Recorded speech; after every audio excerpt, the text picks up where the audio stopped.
नमस्कार दोस्तों, मैं दिलीप कुमार आप सबको अपने इस यूट्यूब चैनल में स्वागत करता हूं। दोस्तों आज हम लोग बिहार स्पेशल बात करने वाले हैं, ठीक है।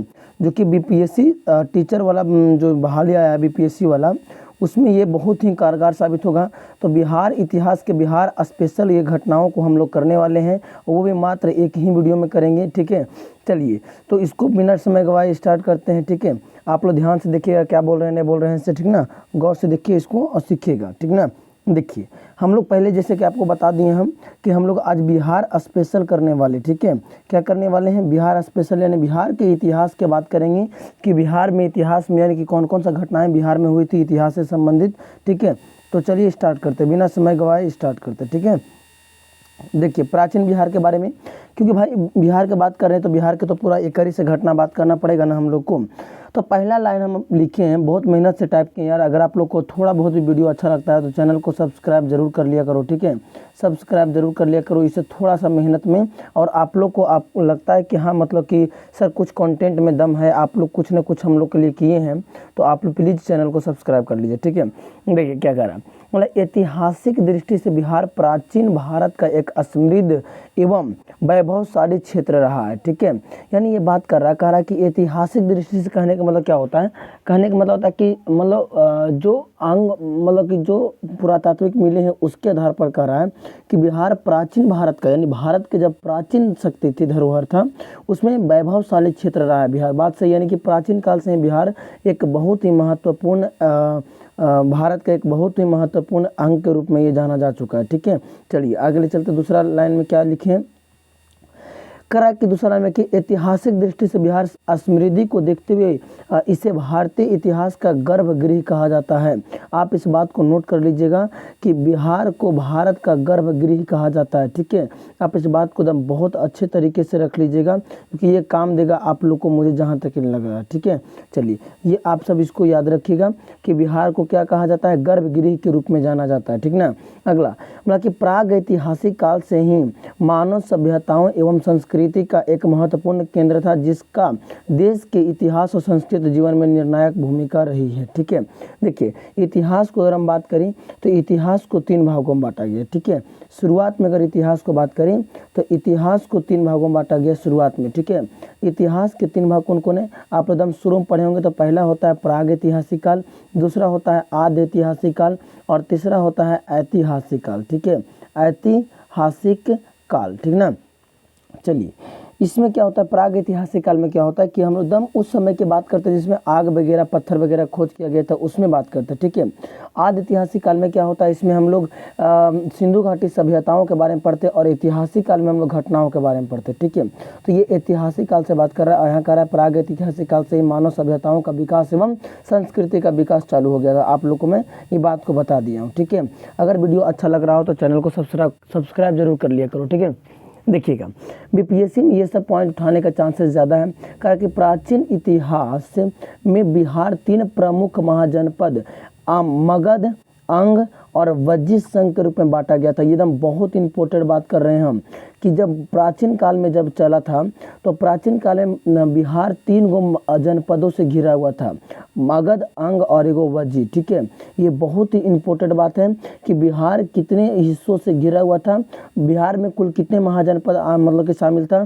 तो 3 गो, ज़्यादा प्रमुख था मगध और अंग भी है, जो कि गंगा पार जो एरिया है मगध वगैरह कुछ नाम उसको जी मुजफ्फरपुर ये सब वो अंग में आता है, ठीक है। और वज्जी वगैरह आप लोग को याद रखना है, ठीक है। चलिए आगे देखिएगा, आगे क्या से देखिए कह रहा है मगध और लिच्छवी गणराज्य के शासनकाल की कार्य पद्धति से ही भारत में आधुनिक प्रशासनिक व्यवस्था की शुरुआत हुआ था। इतना आपको ज़्यादा ध्यान नहीं रखना है, बस इतना याद रखना है ध्यान में कि भारत के प्रथम गणराज्य कौन सा था, प्रथम गणतंत्र गणराज्य कौन सा था? तो आप लोग को याद रखना प्रथम गणतंत्र गणराज्य जो है वो लिच्छवी था, याद रखेगा, ठीक है। ये आपको ध्यान रखना। अगला बात यहाँ बोला है दुनिया का पहला गणराज्य लोकतांत्रिक व्यवस्था का जनक वैशाली बिहार का ही अंग है ना। ना। पहला वैशाली जो कि लिच्छवी, वो वैशाली में ही लिच्छवी पाया जाता है ना, मतलब पाया जाता कहते हैं, लिच्छवी जो है वो वैशाली में ही है। तो ये जो कि है आपका कहाँ का है, ये बिहार में ही पाया गया था। ठीक है, चलिए कहा कि बिहार का वर्णन हमारे दो महान ग्रंथ रामायण एवं महाभारत में किया गया है। आप इस बात को याद रखिएगा, पूछने के चांसेस ही सब बहुत बहुत इंपॉर्टेंट बात कर रहे हैं हम। क्या कह रहा है आपसे, कहेगा कि वह दो प्रमुख ग्रंथ बताइए, दो गो जिसे बिहार का वर्णन किया गया है। तो पहला हो गया आपका जाकर के रामायण और दूसरा हो गया जाकर के महाभारत। ठीक है, चलिए आगे देखिएगा, आगे देखिएगा क्या कह रहा है, बोला कि एक और मर्यादा पुरुषोत्तम श्री राम ने बक्सर के निकट गुरुकुल में श्री विश्वामित्र से शिक्षा ग्रहण की थी। तो दूसरी ओर दूसरी ओर बौद्ध धर्म के प्रवर्तक गौतम बुद्ध और जैन धर्म के 24वें तीर्थंकर भगवान महावीर को बिहार की इसी ऐतिहासिक भूमि में ज्ञान की प्राप्ति हुए है। आप लोग बहुत इंपॉर्टेंट बात कर रहे हैं। ठीक है, पहला कि राम भगवान का जो मतलब कि क्या ज्ञान की प्राप्ति हुई वो कहाँ हुआ था, तो बक्सर के निकट गुरुकुल में। बक्सर कहाँ है, तो बिहार में पड़ता है बक्सर। ठीक है, और दूसरा बौद्ध धर्म के संस्थापक कौन है, तो बौद्ध धर्म के संस्थापक गौतम बुद्ध है। और 24वें तीर्थंकर कौन है, ये भी याद रखना। जैन धर्म के 24वें तीर्थंकर कौन है, तो ये आपको जाकर के महावीर स्वामी, ये अंतिम तीर्थंकर थे, आप लोग को याद रखना है। ठीक है, चलिए आगे ले चलते हैं। अच्छा, जैन धर्म में कितने तीर्थंकर हुए, आप लोग कमेंट करके बताइएगा कि जैन धर्म में कुल कितने तीर्थंकर हुए हैं। ठीक है, देखिए अब यहाँ से बात कर रहा है, बोला कालखंड के अनुसार बिहार के प्राचीनतम इतिहास को निम्न भागों में बांटा गया है। आप लोग को याद रखना ना, बीपीएससी के लिए बहुत इंपॉर्टेंट है। पहला भाग है कि पूर्व पाषाण युग, और दूसरा भाग है मध्य पाषाण युग, और तीसरा है नव पाषाण युग, और चौथा है ताम्र पाषाण युग, और पांचवा है वैदिक काल, और चौथा है महाजनपद काल। ठीक है, ये मतलब प्राचीन खंड की बात कर रहे हैं। पूर्व पाषाण युग में क्या हुआ था, तब पत्थर का खोज हुआ था, आप लोग को ये ध्यान रखना। ठीक है, पत्थर का खोज कब हुआ था, पूर्व पाषाण युग में। मध्य पाषाण युग में क्या हुआ था, अंत्योष्टि कार्यक्रम का खोज किया गया था। अंत्योष्टि माने किसको मर जाता कोई तो उसको किस प्रकार से जलाया जाना चाहिए, यानी अंतिम क्रियाकलाप करने का खोज हुआ था, अंत्येष्टि वगैरह, ये मध्य पाषाण काल में। इसी को चरकोलित क्या कहा जाता है, इसको थोड़ा सा ध्यान से उतरा हुआ है। ठीक है, नव पाषाण युग में क्या हुआ था, आग का खोज हुआ था नव पाषाण युग में, आप लोग को याद रखना नव पाषाण युग में। ठीक है, चलिए ताम्र पाषाण में क्या हुआ था, तो तांबा का खोज हुआ था। प्राचीन काल में सबसे पहले कौन सा धातु खोजा गया था, तो तांबा खोजा गया था। कौन सा जानवर सबसे पहले मतलब कि पालतू के रूप में बनाया गया था, तो ये था कुत्ता, आप लोग को याद रखना है। ठीक है, चलिए आगे, अब वेद वगैरह थोड़ा सा देख लेते। ठीक है, वेद को थोड़ा सा देख लेते हैं। मतलब वेद और उपनिषद के लिए गए आदर्श वाक्य। ठीक है, यानी कौन सा जो शब्द है वो किस में मिलता है, इसमें आपको कुछ मतलब इम्पोर्टेंट रहे या ना रहे, ये शब्द बहुत इंपॉर्टेंट है। ठीक है, ये दो वाला बहुत इंपॉर्टेंट है, इसको याद रखना कि सत्यमेव जयते जो है वो किस उपनिषद से लिया गया है, तो ये आपको ले जा करके मुंडकोपनिषद से लिया गया है। ठीक है, और एक वाला सवाल ये बहुत इंपॉर्टेंट है कि गायत्री मंत्र जिसको हम लोग कहते हैं ओम भूर्भुवः स्वः तत्सम दुर्व्यवहम, जो कि आपका ऋग्वेद से लिया गया। ठीक है, चलिए आप लोग इसको कमेंट करके बताइए कि ऋग्वेद के कौन सा मंडल से लिया गया है गायत्री मंत्र, ऋग्वेद के कौन सा मंडल से गायत्री मंत्र को लिया गया, आप लोग इसको बताइए। ठीक है, अगला हम लोग बिहार वासियों को खासकर कहा जाता है वसुदेव कुटुंबकम, ये इसमें भी जो है वो ऋग्वेद में है। अतिथि देवो भव तैत्तिरीय उपनिषद से लिया गया, अतिथि देवो भव। मातृ देवो भव कौन सा है, तो ये तैत्तिरीय उपनिषद से है। और इसमें ज़्यादा कोई इंपॉर्टेंट नहीं है, ये तीन को बहुत इंपॉर्टेंट था। कौन कौन, एक दो बस ज़्यादा नहीं, ये दो बहुत इंपॉर्टेंट है, आप लोग को ध्यान रखना है, गौर से एकदम पक्का पूछने के चांसेस बढ़ रहा है इसको। ठीक है, अगला वैदिक काल के नदियाँ, इसको आप लोग कच्चा का स्क्रीनशॉट रखते जाइए, बहुत काम देने वाला है ये सब। ठीक है, बहुत काम देने वाला ये सब आपको रख लेना है कि सतलज को प्राचीन काल में कौन सा नाम से जाना जाता था, सत्राद्रु। ठीक है, व्यास को क्या कहते थे, तो बिपाशा। रावी को क्या नाम था, परुष्णी। झेलम का क्या नाम था, बितस्ता। और चेनाब का क्या नाम था, अश्वनी। और गंडक का क्या नाम था, तो सदानीरा। और सिंधु का क्या नाम था, तो सिंध पहले नाम था इसका, और नहीं अभी इसका नाम सिंध है, और पहले इसका नाम सिंधु था। ठीक है, और घग्गर का क्या नाम था, तो द्रासदी सरस्वती। ठीक है, ये आपको बहुत इंपॉर्टेंट है, आपको ये 4-5 जो टिक कर रहे हैं वो नदियाँ बहुत इंपॉर्टेंट है, इसको आपको याद रखना है। ठीक है, कहिएगा सब तो टिक कर देला माट साहब, तो हम कहेंगे नहीं बाबू सब टिक नहीं किए। ठीक है, अब पढ़ना है तो सभी टिक कर दिए, तो इसमें कोई बहुत बड़ी बात गलत नहीं की हम। ठीक है, चलिए आगे देखिएगा। इसको देखिएगा क्या कर रहा है, बोला कि आर्यों द्वारा क्षेत्र का नामकरण, यानी कौन सा क्षेत्र में कौन सा नामकरण करने के लिए कौन आया था वो वगैरह देखना है, ठीक है। चलिए इसको देखिए, कह रहा कि हरियाणा पंजाब क्षेत्र में कौन आया था, तो ब्रह्माव्रत आए थे आर्यकरण करने के लिए। जब भारत में आर्य लोग आए थे, आर्य लोग अपने आप को श्रेष्ठ और कुलीन समझते थे, इस बात को भी आपको ध्यान रखना, ठीक है। प्लस में आर्यों का भाषा कौन सा था, तो आपको याद रखना है कि आर्यों का भाषा कौन था, संस्कृत था। क्या था, संस्कृत, ठीक है। और गंगा जमुना द्वाबला में ब्रह्म ऋषि देश आए थे, और यहाँ पे हिमालय के मध्य वाला में मध्य देश वगैरह में आया था, और मध्य देश बिहार एवं बंगाल में आए थे आर्यव्रत, ठीक है। ये आप लोग को ध्यान रखना है। हाँ, ये बहुत इंपॉर्टेंट ये सब आ गया, ठीक है। इसको आप लोग गौर से ध्यान रखिएगा, बहुत इंपॉर्टेंट है ये सब, आप लोग को पूरी तरीके से ध्यान देना इसमें, ठीक है। मैं लगभग 6ठी शताब्दी ईसा पूर्व में बुद्ध के जन्म से पूर्व भारतवर्ष 16 महाजनपदों में बटा हुआ था। बहुत इंपोर्टेंट कहेगा महाजनपद कैगो था, 16 गो, याद रखना कैगो महाजनपद है, 16 गो। अच्छा ये बात है, ये कौन सी किताब में लिखा गया है कि महाजनपद जो है वो 16 गो में बांटा गया था, तो ये अंगुत्तर निकाय में बांटा गया है। कौन सा, अंगुत्तर निकाय। बौद्ध धर्म की किताब है ये अंगुत्तर निकाय, याद रखना। और जैन धर्म की किताब पूछेगा तो भगवती सूत्र नामक कोई किताब है जैन धर्म का। एक सेकंड, ये बेर ऊपर से कोची भका के दून फेंक देता है जी, देखो हो सूत्र, ठीक है। चलिए ये आप लोग को ध्यान रखना है। तो यहाँ पे क्या बोल रहा है, पहला बात में क्या बोल रहा है देख लीजिएगा ध्यान से। बोला कि 6ठी शताब्दी ईसा पूर्व में 16 गो महाजनपद बता दिए हैं। बोला कि 16वें महाजनपद का उल्लेख हम बौद्ध धर्म के किताब अंगुत्तर निकाय भी जस्ट बता रहे थे हम, एवं जैन धर्म के किताब भगवती सूत्र में मिलता है। इसको कन्फर्म आप लोग याद रखिएगा बाबू, बहुत इंपॉर्टेंट है ये सब, ठीक है। चलिए उस समय भारत के 16 महाजनपदों में से 3 गो जनपद जो कि बिहार में था, ये आप लोग को बता दिए थे, ठीक है। मगध, अंग, बज्जी बिहार में था, ठीक है। ये 3 गो आप लोग को याद रखना है, ठीक है। ये मैं आपको बताने जा रहा हूँ कि 16वें महाजनपद की कौन सा एरिया में कौन सा महाजनपद था और उसका राजधानी कहाँ था, ठीक है। चलिए 16वें महाजनपद हेडिंग लगाइएगा। पहला महाजनपद है अंग। अंग की राजधानी कहाँ था, तो चंपा। अंग की राजधानी चंपा था। ये बिहार के भागलपुर एवं मुंगेर के वर्तमान परमंडल झारखंड के साहिबगंज के इलाका में पड़ता था, ठीक है। चलिए दूसरा जो है आपका मगध। मगध के बारे में क्या बताएं, मगध बहुत इंपॉर्टेंट है। पहला इंपॉर्टेंट है कि मगध की राजधानी कहाँ था, तो मगध की राजधानी पहले था राजगिरी, और बाद में इसकी राजधानी को गिरिव्रज यानी कि पाटलिपुत्रा, इसमें नहीं लिखा गया है, बाद में इसकी राजधानी को पाटलिपुत्रा के जगह पर शिफ्ट किया गया था, जो कि उदयन ने किया था, आप लोग को मैं बता दिया हूँ, ठीक है, उदयन, ठीक है। चलिए अच्छा, ये वर्तमान पटना और गया के परमंडलों वाले इलाका में ये पड़ता है, ठीक है। अगला देखिएगा वज्जी। वज्जी की राजधानी कहाँ, वज्जी की राजधानी हो गया वैशाली, ठीक है, याद रखना। वज्जी की राजधानी कहाँ है, वैशाली। मतलब 8 कबीलाई गणराज का संघ बिहार में गंगा नदी के उत्तर में ये पड़ता था।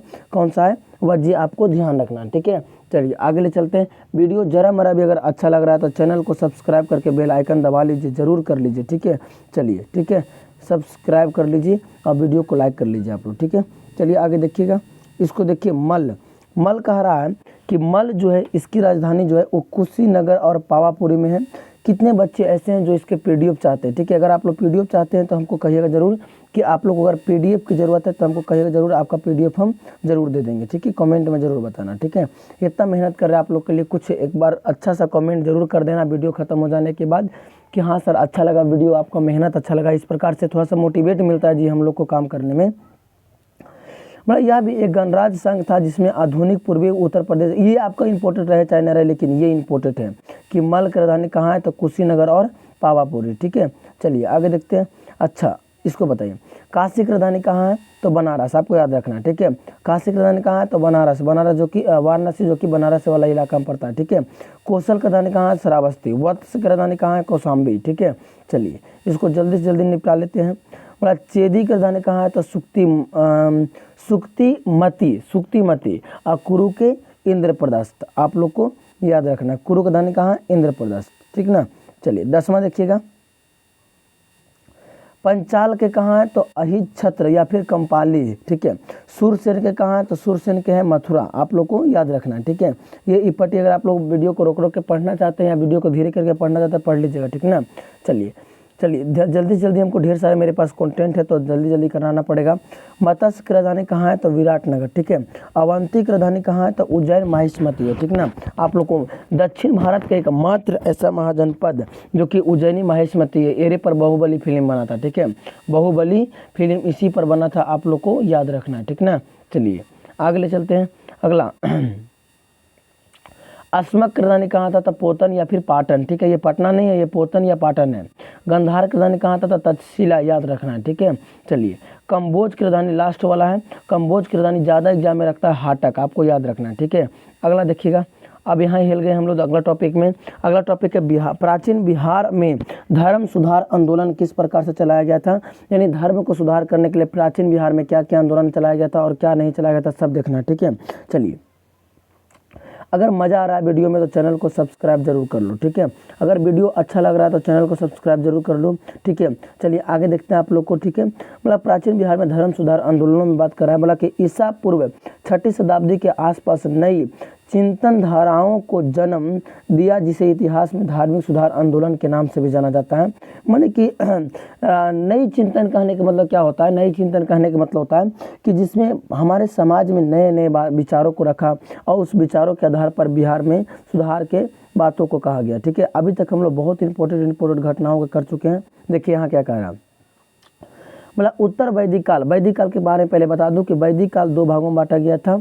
उत्तर में था तो नहीं, उत्तर में नहीं, वैदिक काल को 2 भागों में पहला था उत्तर वैदिक काल और दूसरा था आपको ले जाकर के वैदिक काल, ठीक है।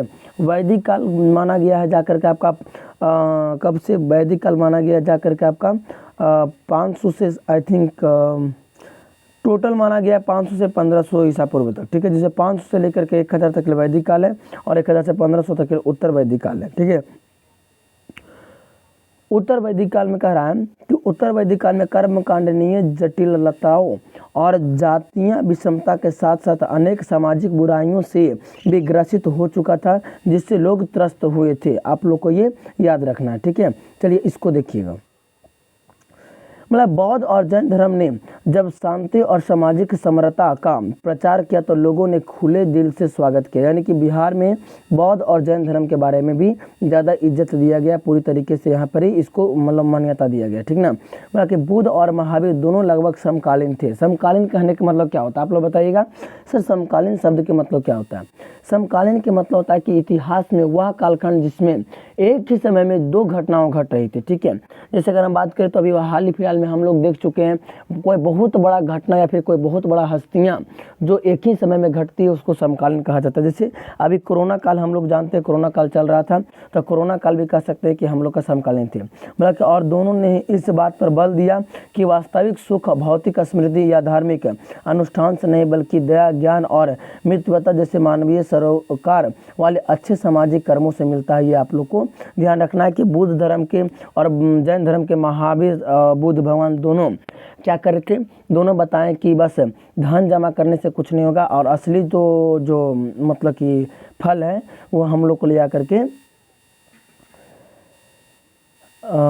असली फल जो है वो हम लोग के शांति में, ठीक है। अगला देखेंगे हम लोग बौद्ध धर्म के प्रवर्तक चिन्ह के बारे में देखिए, ठीक है। ये बहुत इंपॉर्टेंट बात है, बहुत इंपॉर्टेंट, इसको आपको ध्यान रखना, ठीक ना। चलिए अब बुद्ध भगवान जब जन्म लिए थे तो उसका कौन सा चिन्ह है? तो जब बुद्ध भगवान जन्म लिए थे तो बुद्ध भगवान के जन्म लेने का जो चिन्ह है वो कमल व साढ़ है। यानी कि कमल और साढ़ जो चिन्ह है वो बुद्ध भगवान के जन्म लेने के घटनाओं के चिन्ह है, ठीक है। गृह त्याग, घोड़ा जब दिखाया जाता है तो इसका मतलब होता है कि वो दिखा रहा है कि बुद्ध भगवान घर को इस समय छोड़े थे, ठीक ना। चलिए ज्ञान पीपल बोधि वृक्ष जो कि बोध गया बिहार में, ठीक है। बोध गया बिहार में है, आपको जाकर के ये याद रखना है। बोध गया बिहार में क्या है? पीपल के बोधि वृक्ष है जो कि आपको यहाँ पे बुद्ध भगवान आकर के ज्ञान की प्राप्ति हुआ था। अगला निर्वाण, निर्वाण का है पद चिन्ह और मृत्यु महापरिनिर्वाण स्तूप होता है, ठीक है। ये आपको याद रखना है कि बुद्ध भगवान की मृत्यु को और किस नाम से जाना जाता है? तो महापरिनिर्वाण निर्माण के नाम से जाना जाता है और स्तूप जो है इसका चिन्ह है, ठीक है। स्तूप जहाँ भी बनाया जाएगा देखिएगा आप लोग इस प्रकार से स्तूप बनाया जाता है, ठीक है। यहाँ पर कुछ ऐसा रहेगा लगन, जैसे आप लोग देखेंगे 200 रुपया का अगर नोट आप लोग के पास है तो उसको पलट के देखिएगा जरूर, उसमें लिखल रहेगा कहीं पे सांची का स्तूप, सांची का स्तूप जो कि मध्य प्रदेश में, ठीक है। और वो आपको बौद्ध धर्म से संबंधित है। आपसे अगर कोई पूछता है कि बताइए स्तूप जो है वो किस धर्म से संबंधित है तो आप लोग को बता दूं मैं कि वो जो है क्या है जो मतलब कि स्तूप है वो बौद्ध धर्म से संबंधित है। ठीक है, चलिए ये महत्वपूर्ण घटना बता दिए। हाथी क्या है, तो जब माता के गर्भ में आए थे बुद्ध भगवान तो उसका चिन्ह था हाथी। कमल अभी जस्ट बताएं कि बुद्ध भगवान का जन्म था। घोड़ा क्या था, घोड़ा भी तुरंत बताएं हम कि ये घर छोड़ने का मतलब गृह त्याग था। ठीक है, बोधि वृक्ष ज्ञान की प्राप्ति जो होता है, बोधि वृक्ष किसको दिखाता है, ज्ञान की प्राप्ति दिखाता है। ठीक है, धर्म चक्र जब बुद्ध भगवान प्रथम बार उपदेश दिए थे सारनाथ में, तो इसका जो है ना सारनाथ में जो प्रथम बार उपदेश दिए थे उसको धर्म चक्र कहा गया। ठीक है, अब भूमि स्पर्श कहा गया, या इंद्रियों पर विजय। या इंद्रियों पर विजय कहने का मतलब होता है कि वो अपने आप को, या इंद्रियां जो भी हैं ज्ञान इंद्रियां, उस पर वो विजय प्राप्त कर लिए थे। एक करवट सोना जो कि महापरिनिर्वाण का ये है। ठीक है, चलिए बुद्धकालीन गणराज्य देखेंगे। बोला कपिल वस्तु जो है शाक्य में है, और सुमार पर्वत भाग्य में है। केशपुत्र जो है ये इंपोर्टेड ज़्यादा नहीं, लेकिन आप लोग को ध्यान रखना है। कुशीनगरा जो है वो मल वगैरह में है। ठीक है, बौद्ध धर्म के परवर्ती धर्म संप्रदाय, आप लोग उसको ध्यान से देख लीजिएगा। ठीक है, यानी कौन सा धर्म का स्थापना कौन किया था, इससे ध्यान रखना। ठीक है, ये इन वाला इम्पोर्टेंट है, ये वाला बहुत इंपॉर्टेंट है, आप लोग इसको ध्यान रखिएगा कि आजीवक संप्रदाय के स्थापना कौन किया था, मकली पुत्र गोसाल, है ना। इसको कहीं कहीं पे मोगली पुत्र गोसाल लिखता है, तो आप लोग इसको ध्यान रखिएगा। ठीक है, मतलब घोर अभिक्रियावादी का पूरन कश्यप था, है ना। उद्देश्यवादी का था अजित केस अम्बालिन, ये सब आपको ध्यान रखना। ठीक है, चलिए आगे। ये अष्टांगिक मार्ग आपको बहुत इंपॉर्टेंट रखना है दिमाग से। ठीक है, यानी कि बुद्ध भगवान जो है वो अष्टांगिक मार्ग दिए थे कि मतलब मनुष्य को क्या क्या नहीं करना चाहिए, उसके बारे में बात किए थे और क्या करना चाहिए। बोल रहा है पहला अष्टांगिक है सम्यक दृष्टि, यानी वास्तविक स्वरूप का ज्ञान होना चाहिए। दूसरा सम्यक संकल्प, आपको याद रखना कि महात्मा बुद्ध ने कितने अष्टांगिक मार्ग दिए थे, तो 8 को दिए थे। ठीक है, 8 लिखा हुआ, देखो यहाँ पे 8 लिखा हुआ है ना। पहला है सम्यक दृष्टि, यानी कि वास्तविक आपको जा करके ज्ञान होने चाहिए। सम्यक संकल्प, यानी सही संकल्प होना, लोभ देश हिना मुक्त, ये सब विचार नहीं रहना चाहिए, ये सब मुक्त होना चाहिए। ठीक है, अगला सम्यक वाक, आप प्रिय वचन बोलना चाहिए, ज़्यादा प्रिय किसी को लाड प्यार लगा के ज़्यादा नहीं बोलना चाहिए, आप प्रिय वचन को बोलो। ठीक है, चलिए आगे देखिएगा। सम्यक कामार्थ, सम्यक कामार्थ कहने में लगता है कि उचित एवं समकर्म करना। ठीक है, सम्यक आजीवक, आप लोग इसको थोड़ा सा ध्यान से पढ़ लीजिए। ठीक है, इसको ध्यान से आप लोग देख लीजिए, एक बार पूरे तरीके से देख लीजिए एक बार। ठीक है, एक बार देख लीजिए आप लोग, इसको देख लिए, स्क्रीनशॉट रख लीजिए आप लोग इसको। ठीक है, ये बहुत काम देने वाली चीज़ है, इसको आप लोग स्क्रीनशॉट रख लीजिएगा। हो गया, कचाक कचाक स्क्रीनशॉट मार लो।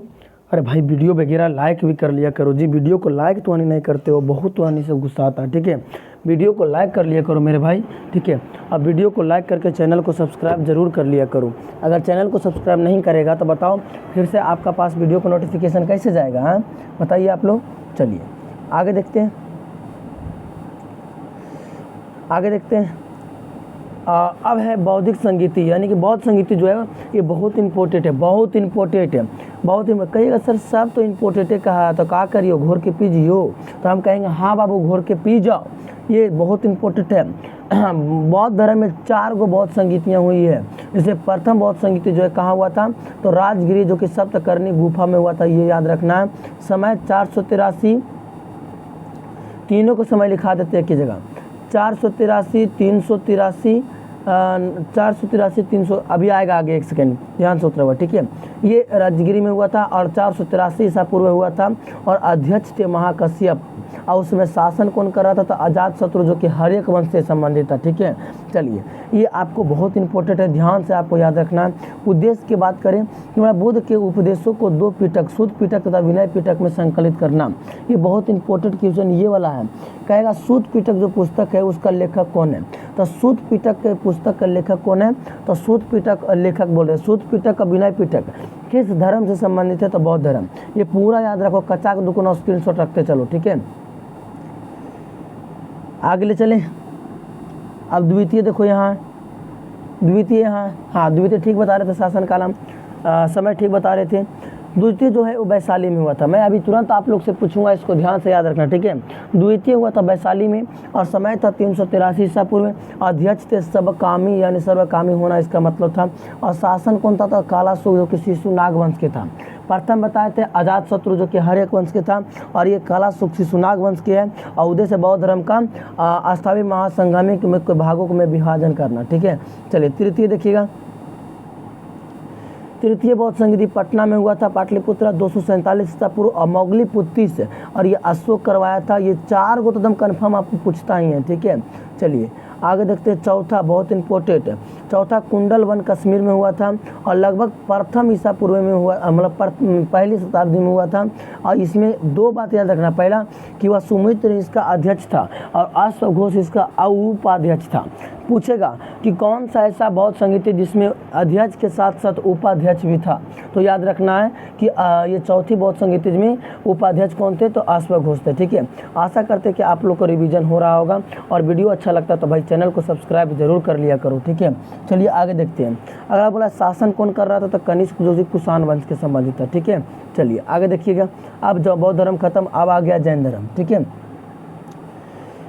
तो जैन धर्म तक रहने देते हैं, यहीं तक वीडियो को रखते हैं अब आप लोग को। ठीक है, अब जैन धर्म के बाद आप लोग को आगे पढ़ा दिया जाएगा। जैन धर्म के बाद कल फिर से वीडियो शाम को इसी प्रकार 6 बजे शाम को वीडियो आ जाएगा। 6 से 6:30 के बीच में वीडियो आता है। ठीक है, प्रत्येक दिन 6 से 6:30 के बीच में वीडियो आएगा, तो आप लोग चैनल को सब्सक्राइब जरूर कर लिया करो, और प्रत्येक दिन वीडियो को इंतज़ार करो, और एक अच्छा सा कमेंट कर लिया करो यार, क्योंकि बहुत मेहनत से आप लोग के लिए वीडियो को बनाते हैं। ठीक ना, तो एक अच्छा मोटिवेशनल कमेंट हमको कर दिया करो, जिससे थोड़ी सी एनर्जी मिले, और वीडियो को लाइक करके चैनल को सब्सक्राइब कर लो। ठीक है, चलो मिलते हैं आप सबसे अगले क्लास में, तब तक के लिए जय हिंद जय भारत।